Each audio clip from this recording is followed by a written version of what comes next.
ಕೊಡಗಿನಲ್ಲಿ 2018ರಲ್ಲಿ ಸಂಭವಿಸಿದ ಭೂಕುಸಿತದ ಮಾದರಿಯಲ್ಲೇ ಈ ಬಾರಿಯೂ ಭೂಕುಸಿತದ ಆತಂಕ ಎದುರಾಗ್ಬಿಟ್ಟಿದೆ.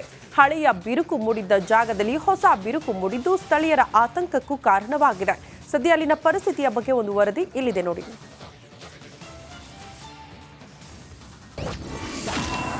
ಕೊಡಗಿನಲ್ಲೂ ವಯನಾಡು ಭೀತಿ ಮತ್ತೆ ಮರುಕಳಿಸುತ್ತಾ 2018ರ ಆ ಘಟನೆ. 2018ರಲ್ಲಿ ಬೃಹತ್ ಮಟ್ಟದ ಒಂದು ಭೂಕುಸಿತವಾಗಿತ್ತು. ಇದೇ ಜಾಗದಲ್ಲಿ ಭೂಕುಸಿತವಾಗಿರುವಂಥದ್ದು ಸಂಪೂರ್ಣವಾಗಿ ಎಲ್ಲ ಕೊಚ್ಚಿ ಹೋಗಿತ್ತು. ಈಗ ಒಂದು ಮಣ್ಣಿನ ರಸ್ತೆಯನ್ನು ಮಾಡ್ಕೊಂಡಿದ್ದಾರೆ.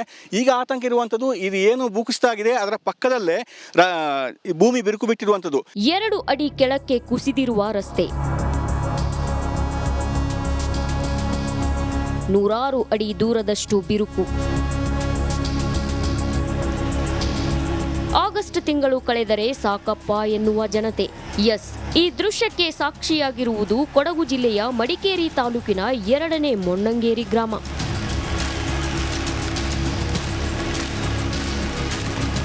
ಮಂಜಿನ ನಗರಿ ಕೊಡಗಿನಲ್ಲಿ ವರುಣ ಅಬ್ಬರಿಸಿ ಬೊಬ್ಬಿರಿಯುತ್ತಿದ್ದಾನೆ. ನದಿ, ಹೊಳೆ, ಹಳ್ಳ ಕೊಳ್ಳಗಳೆಲ್ಲ ಮೈದುಂಬಿಕೊಂಡಿದೆ. ಮಳೆಯನ್ನ ಸಂಭ್ರಮಿಸುತ್ತಲೇ ಬದುಕಿದ್ದ ಗುಡ್ಡಗಳ ಸೆರಗಿನ ಜನರ ಎದೆ ಮಾತ್ರ ಕಂಪಿಸತೊಡಗಿದೆ.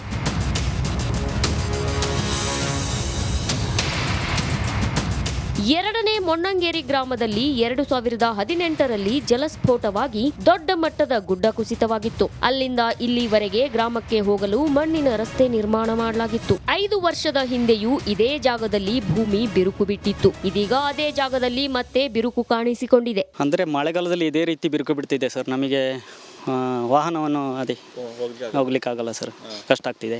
ಮಳೆಗಾಲ ವರ್ಷ ಇದೇ ರೀತಿ ಆಗ್ತಾ ಉಂಟು. ಆಗ್ಬೋದು ಅಂತ ಅನಿಸ್ತಿದೆ ಸರ್. ಈಗ ಅದೇ ರೀತಿ ಆಗುವ ಚಾನ್ಸಸ್ ಇದೆ. ಇದರ ಜೋರು ಮಳೆ ಬಂದಾಗ ಆಗ್ಬೋದು ಅಂತ ಅನಿಸ್ತಿದೆ ಸರ್.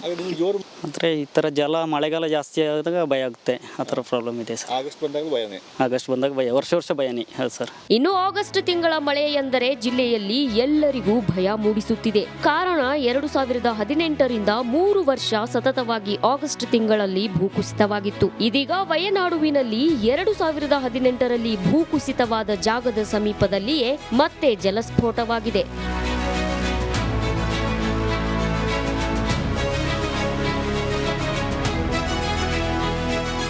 ಬಿ ಅನುಕಾರ್ಯಪ್ಪ, ರಿಪಬ್ಲಿಕ್ ಕನ್ನಡ, ಕೊಡಗು.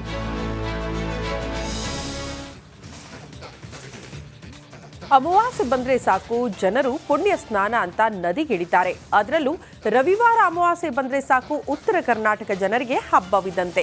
ಕೃಷ್ಣಾ ನದಿ ಅಪಾಯದ ಮಟ್ಟ ಮೀರಿ ಹರಿತಾ ಇದ್ರು ಜನ ನದಿಗಿಳಿದು ಹುಚ್ಚಾಟ ಮಾಡ್ತಿದ್ದಾರೆ. ಎಲ್ಲಿ ಅಂತೀರಾ? ಈ ಸ್ಟೋರಿ ನೋಡಿ.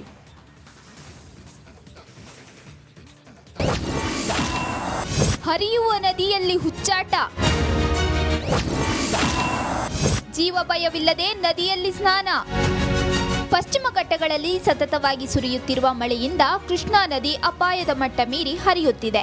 ಚಿಕ್ಕ ಚಿಕ್ಕ ಮಕ್ಕಳನ್ನು ಸಹ ನದಿಯಲ್ಲಿ ಮುಳುಗಿಸಿ ಸ್ನಾನ ಮಾಡಿಸುತ್ತಿದ್ದಾರೆ. ಮಹಿಳೆಯರು, ಯುವಕರು ಜೀವನವನ್ನು ಲೆಕ್ಕಿಸದೆ ಅಪಾಯದ ನದಿಯಲ್ಲಿ ಸ್ನಾನ ಮಾಡುವ ಹುಚ್ಚು ಸಾಹಸಕ್ಕೆ ಕೈ ಹಾಕಿದ್ದಾರೆ. ಈ ದೃಶ್ಯಗಳು ಕಂಡು ಬಂದಿದ್ದು ವಿಜಯಪುರ ಜಿಲ್ಲೆಯ ನಿಡಗುಂದಿ ತಾಲೂಕಿನ ಯಲಗೂರು ಗ್ರಾಮದಲ್ಲಿ. ಈಗ ಮೈತುಂಬಿ ನದಿ ಹರಿತಾ ಇದೆ. ಅದರ ಸಲುವಾಗಿ ಯಾವ ಸಣ್ಣ ಮಕ್ಕಳು ಕೂಡ ಅಥವಾ ಹೆಣ್ಮಕ್ಕಳು ಅಥವಾ ಈಜು ಬರಲಾರ್ದವರು ಈಜು ಬಂದರೂ ಕೂಡ ಹರ್ಕೊಂಡು ಕೊಚ್ಕೊಂಡು ಹೋಗ್ತೀರಿ. ಇಲ್ಲಿ 1-2 ಕಿಲೋಮೀಟರ್ 3 ಕಿಲೋಮೀಟರ್ ಗಡ್ಲ ಹೋಗ್ತೀರಿ. ನದಿಯಲ್ಲಿ ಪುಣ್ಯ ಸ್ನಾನ ಮಾಡಿಕೊಂಡು ನೇರವಾಗಿ ಯಲಗೂರು ಗ್ರಾಮದಲ್ಲಿರುವ ಆಂಜನೇಯನ ದರ್ಶನಕ್ಕೆ ಜನರು ಹೋಗ್ತಾರೆ. ದೇವಸ್ಥಾನದಲ್ಲಿ ಪೊಲೀಸ್ ಭದ್ರತೆಯನ್ನ ನೀಡಲಾಗಿತ್ತು. ಆದರೆ ನದಿಯ ಪಾತ್ರದಲ್ಲಿ ಮಾತ್ರ ಯಾವುದೇ ಭದ್ರತೆ ಇಲ್ಲ. ಪೊಲೀಸ್ ಭದ್ರತೆ ಇಲ್ಲದ ಕಾರಣ ಸಾವಿರಾರು ಜನ ಅಪಾಯದಲ್ಲೇ ಪುಣ್ಯ ಸ್ನಾನ ಮಾಡ್ತಿದ್ದಾರೆ. ಶ್ರಾವಣ ತಿಂಗಳು ಆರಂಭವಾಗಿರುವ ಹಿನ್ನೆಲೆಯಲ್ಲಿ ಇನ್ನಾದರೂ ಪೊಲೀಸ್ ಇಲಾಖೆ ಮತ್ತು ಸಂಬಂಧಪಟ್ಟ ಅಧಿಕಾರಿಗಳು ಇಲ್ಲಿ ಭದ್ರತೆ ಒದಗಿಸ್ತಾರಾ ಎಂಬುದನ್ನು ಕಾದು ನೋಡಬೇಕಿದೆ. ಕ್ಯಾಮರಾಮ್ಯಾನ್ ಸುನಿಲ್ ಜೊತೆ ಅರುಣ್ ಹಿಪ್ಪರಗಿ, ರಿಪಬ್ಲಿಕ್ ಕನ್ನಡ, ವಿಜಯಪುರ.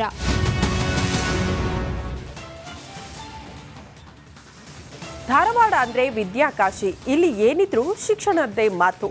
ಆದರೆ ಇತ್ತೀಚೆಗೆ ಪಕ್ಕದ ವಾಣಿಜ್ಯ ನಗರಿ ಹುಬ್ಬಳ್ಳಿಯಲ್ಲಿ ಹೆಚ್ಚಾಗಿದ್ದ ಗಾಂಜಾ ಘಾಟು ಧಾರವಾಡವನ್ನು ಆಕ್ರಮಿಸಿಕೊಂಡಂತೆ ಕಾಣಿಸ್ತಾ ಇದೆ. ಇದೀಗ ಕಮಿಷನರ್ ಬದಲಾವಣೆ ಬೆನ್ನಲ್ಲೇ ರಸ್ತೆ ಪಕ್ಕ ನಿಂತು ಸಿಗರೆಟ್ ಸೇದೋಕ್ಕೂ ಹೆದರುತ್ತಿದ್ದಾರಂತ ಜನ.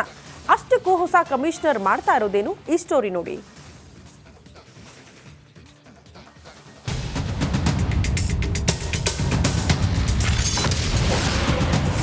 ವಿದ್ಯಾಕಾಶಿಯಲ್ಲಿ ಜೋರಾಯಿತು ಗಾಂಜಾ ಘಾಟು. ಹೊಸ ಕಮಿಷನರ್ ಖದರ್ಗೆ ಪುಂಡರು ತಂಡ. ಕಳೆದ 6 ತಿಂಗಳಿನಿಂದ ಹುಬ್ಬಳ್ಳಿ ಧಾರವಾಡ ಅವಳಿ ನಗರದಲ್ಲಿ ಅಪರಾಧ ಚಟುವಟಿಕೆಗಳು ಹೆಚ್ಚಾಗ್ತಿವೆ. ಧಾರವಾಡದಲ್ಲೂ ಹುಬ್ಬಳ್ಳಿಯನ್ನ ಮೀರಿಸುವ ಮಟ್ಟಿಗೆ ಅಪರಾಧ ಚಟುವಟಿಕೆಗಳು ಶುರುವಾಗಿದ್ದವು. ಇದೇ ಕಾರಣಕ್ಕೆ ಪೊಲೀಸ್ ಆಯುಕ್ತರನ್ನ ಬದಲಾಯಿಸಿ ಎನ್ ಶಶಿಕುಮಾರನ್ನ ನೇಮಕ ಮಾಡಲಾಗಿದೆ.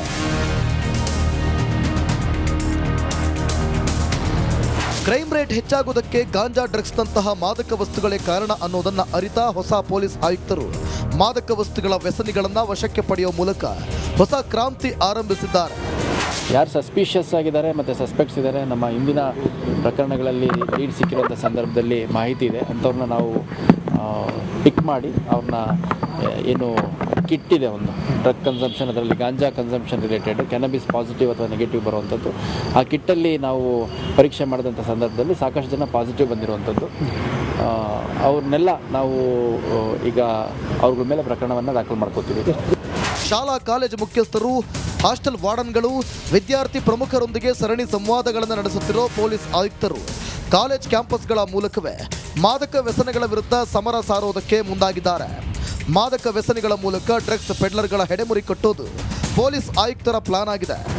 ಕೆಲವು ಹುಡುಗರು ಸ್ವಲ್ಪ ಹಾದಿಯನ್ನು ತಪ್ತಾ ಇದ್ರು ಈ ಗಾಂಜಾ ಡ್ರಗ್ಸ್ನಂಥ ಮಾದಕ ವಸ್ತುಗಳಿಂದ. ಈಗ ನಮ್ಮ ಕಮಿಷನರ್ ಆದಂಥ ಧಾರವಾಡದಲ್ಲಿ ಶಶಿಕುಮಾರ್ ಅವರು ಸಾಕಷ್ಟು ಇವತ್ತು ರೇಡನ್ನು ಮಾಡಿ ಸುಮಾರು 1,000 ಜನರನ್ನ ಹಿಡಿದು ಕ್ರಮವನ್ನು ಕೈಗೊಂಡಿದ್ದಾರೆ. ಡ್ರಗ್ಸ್ ಗಾಂಜಾ ಸೇವನೆಯಿಂದ ಯುವಕರು ದಾರಿ ತಪ್ಪುತ್ತಿರೋ ಬಗ್ಗೆ ಸಾರ್ವಜನಿಕರು ದೂರುತ್ತಲೇ ಬಂದಿದ್ರು. ಪೊಲೀಸ್ ಇಲಾಖೆ ಮಾತ್ರ ಖಡಕ್ ಆಗಿರಲೇ ಇಲ್ಲ. ಇದೀಗ ಪೊಲೀಸರು ಕೈಗೊಂಡಿರುವ ಕ್ರಮದಿಂದ ರಸ್ತೆ ಪಕ್ಕ ನಿಂತು ಸಿಗರೆಟ್ ಸೇದುವುದಕ್ಕೂ ಯುವಕರು ಹೆದರುತ್ತಿದ್ದಾರಂತೆ.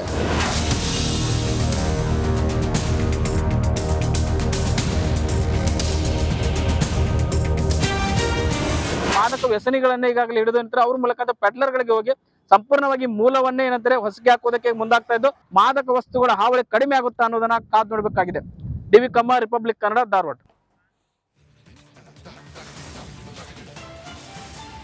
ಐಟಿ ಸಿಟಿಯಲ್ಲಿ ಕಾಮುಕರ ಅಟ್ಟಹಾಸ ಮುಂದುವರೆದಿದೆ. ವಾಕಿಂಗ್ ಹೋಗುತ್ತಿದ್ದ ಮಹಿಳೆ ಮೇಲೆ ಪಾಪಿ ಮೃಗಿಯ ರೀತಿ ಎಗರಿಗೆ ಬಿಟ್ಟಿದ್ದಾನೆ. ಪಾಪಿಯ ಕ್ರೌರ್ಯಕ್ಕೆ ಇಡೀ ಬೆಂಗಳೂರು ಬೆಚ್ಚಿ ಬಿದ್ದಿದೆ. ಈ ಕುರಿತ ಒಂದು ರಿಪೋರ್ಟ್ ಇಲ್ಲಿದೆ ನೋಡಿ.